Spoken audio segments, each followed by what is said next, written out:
তুমি আছো সে আমারে সঙ্গে সঙ্গে আমরা মরণ সঙ্গে এত কাছে রয়েছ তুমি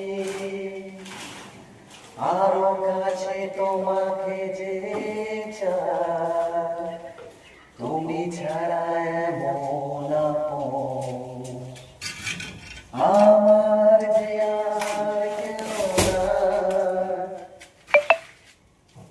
মশলাটা মাথাতে গাইটা করতে হবে তাড়াতাড়ি। হ্যালো গাইস, সকলেই জানো আমি মার্কেটিং কাজ করি আর মশলাটা এখন শেষ হয়ে গেছে, তো সেই জন্য মোটামুটি একটা গান গিয়ে শোনালাম। যদি ভালো লাগে কমেন্ট করে বলো গানটা কেমন লাগে।